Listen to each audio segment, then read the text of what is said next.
ኬብሮን መንፈሳዊ ሚዲያ ዝክረ ቅዱሳን ከኒቅያ እስከ ቆስጠንጥንያ የእውነት ቃል የተፈተነበት የቤተ ክርስቲያን ቀንዲል የበራበት ታላቅ ዘመን 150ው ቅዱሳን አባቶች በቅዱስ ቆስጠንጥንዮስ ዘአልቦጥሪት መሪነት የሥላሴን ክብር ለመመስከር በአንድነት ቆሙ።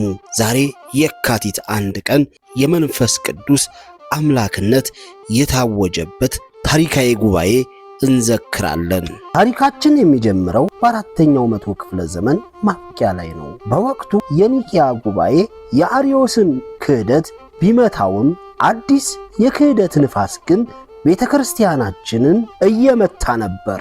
በተለይም መቅዶኒዮስ የተባለ የቆስጠንጥንያ ጳጳስ መንፈስ ቅዱስ ከአብና ከወልድ ያንሳል፣ ፍጡር ነው የሚል አደገኛ ትምህርት ማሰራጨት ጀመረ። ይህ ጥያቄ የክርስትናን መሰረት የሚነካ ስለነበር እውነትን ከሐሰት የሚለይ ታላቅ ጉባኤ ማሰናዳት የግድ ሆነ። በ381 ዓመተ ምህረት ደግ ሐቀኛ ተብሎ የሚታወቅ አጼ ቴዎዶስዮስ ቀዳማዊ በቆስጠንጥንያ ከተማ ታላቅ ጉባኤ ጠራ። ይህ ታሪካዊ ክስተት በቤተ ክርስቲያናችን መዝገብ የካቲት 1 ቀን በደማቅ ሁኔታ ተመዝግቧል። በከተማዋ የተሰበሰቡት 150 ቅዱሳን አባቶች ሲሆኑ ጉባኤውን በመሪነት ከመሩት ታላላቅ ሊቃውንት መካከል አንዱ የእስክንድርያው ፓትርያርክ ቅዱስ ጢሞቴዎስ ነበር። ለዓለማዊ ሀብት ግድ ስለሌለው ለሃይማኖቱ ግን ቀናኢ በመሆኑ ዘአልቦጥሪት ሀብት የሌለው ተብሎ ይጠራ ነበር።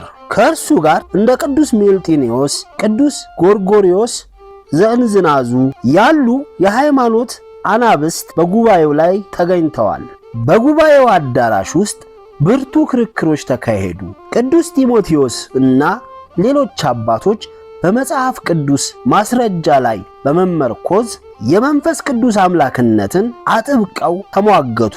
መንፈስ ቅዱስ ከአብ የሰረጸ ሕይወትን የሚሰጥ ከአብና ከወልድ ጋር በአንድነት የሚሰገድለትና የሚመሰገን አምላክ ነው የሚለው እውነት በጉባኤው ላይ በደመቀ ድምፅ ጸና። በዚህም ምክንያት በኒቅያ ጉባኤ ላይ ተጀምሮ የነበረው ጸሎተ ሃይማኖት የሃይማኖት ጸሎት ተጨማሪ 7 አንቀጾችን አግኝቶ ፍጻሜውን አገኘ። መቅዶኒዮስና ክህደቱ በእነዚህ ብርቱ መሪዎች ተወግዘው ተለዩ።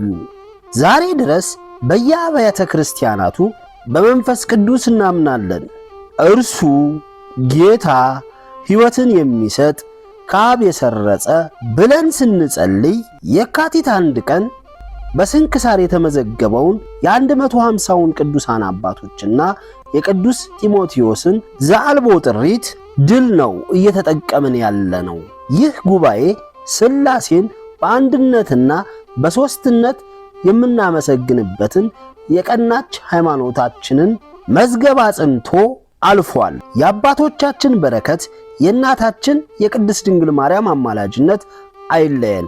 ወስብሐት ለእግዚአብሔር ወወላዲቱ ድንግል ወለመስቀሉ ክቡር። ይቆየን።